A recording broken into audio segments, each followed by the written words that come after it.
program studi pendidikan anak usia dini. Di sini saya mau menyelesaikan tugas ujian tengah semester saya dengan mata kuliah Filsafat Ilmu Pendidikan dengan dosen pengampu Ibu Eti Idayani MPD. Di sini saya mau meresum materi dari pertemuan pertama sampai pertemuan ke-7. Pertemuan pertama membahas tentang filsafat hakikat manusia, pengertian makhluk alamiah dan makhluk sosial.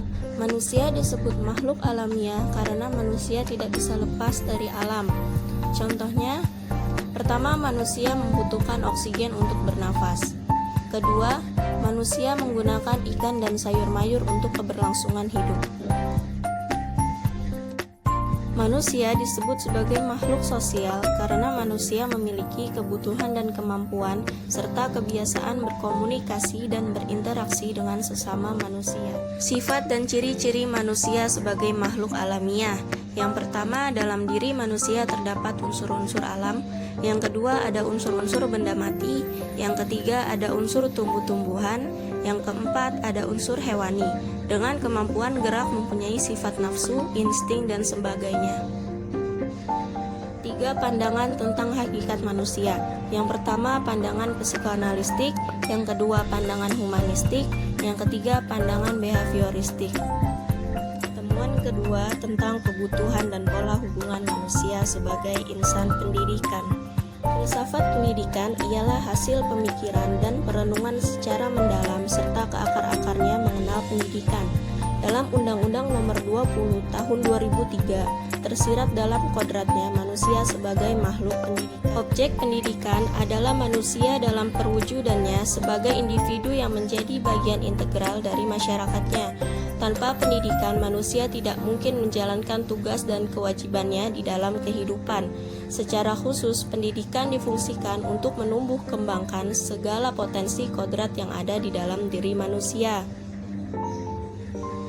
Pertemuan ketiga, arti filsafat dan makna pendidikan. Pengertian filsafat. Kata falsafah atau filsafat diambil dari bahasa Yunani yaitu philosophia, yang terdiri dari 2 kata. Philos artinya persahabatan atau cinta, dan sophia artinya kebijaksanaan. Dari definisi yang sederhana ini dapat dipahami bahwa filsafat secara bahasa adalah cinta terhadap kebijaksanaan dan berusaha mendapatkannya. Berikut beberapa pengertian filsafat menurut para ahli. Yang pertama, Plato. Filsafat tidak lain daripada pengetahuan tentang segala hal yang ada. Yang kedua, Aristoteles berpendapat bahwa kewajiban filsafat adalah menyelidiki sebab dan asas segala benda. Yang ketiga, Fichte, filsafat sebagai ilmu dari ilmu-ilmu, yaitu ilmu umum yang menjadi dasar segala ilmu. Pertemuan keempat, pendekatan filsafat dalam pendidikan. Hubungan filsafat dan pendidikan merupakan 2 hal yang tak terpisah. Pertemuan kelima, pandangan esensialisme dalam pendidikan. Pengertian esensialisme adalah secara etimologi, esensialisme berasal dari bahasa Inggris, yakni essential atau inti atau pokok dari sesuatu. Dan isme berarti aliran atau mazhab atau paham. Menurut KBBI, kata esensialisme terdiri dari 2 kata, yaitu esensi berarti hakikat, inti atau dasar, dan ditambahkan menjadi esensial yang berarti sangat perlu atau sangat berpengaruh. Kemudian ada pandangan esensialisme dalam pendidikan. Tujuan umum aliran esensialisme adalah membentuk pribadi bahagia di dunia dan di akhirat. Isi pendidikannya mencakup ilmu pengetahuan, kesenian, dan segala hal yang mampu menggerakkan kehendak manusia. Kemudian ada pandangan dan penerapan esensialisme dalam bidang pendidikan, yaitu pandangan esensialisme mengenai belajar. Yang kedua, pandangan esensialisme mengenai kurikulum.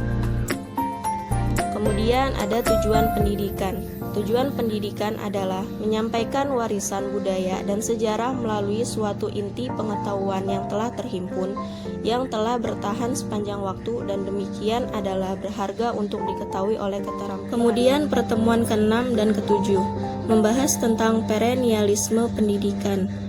Pengertian perennialisme secara etimologi, perennialisme diambil dari kata perennial dengan mendapat tambahan isme, Perennial berasal dari bahasa Latin yaitu perennis yang kemudian diadopsi ke dalam bahasa Inggris yang berarti kekal, selama-lamanya atau abadi, sedangkan tambahan isme di belakangnya mengandung pengertian aliran atau paham.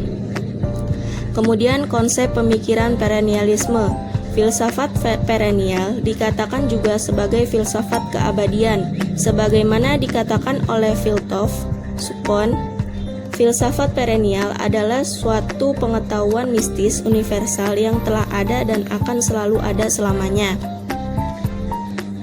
Kemudian aplikasi perennialisme dalam pendidikan Islam. Sebagaimana yang telah dijelaskan sebelumnya, perennialisme merupakan paham yang menempatkan nilai pada supremasi kebenaran tertinggi yang bersumber pada Tuhan.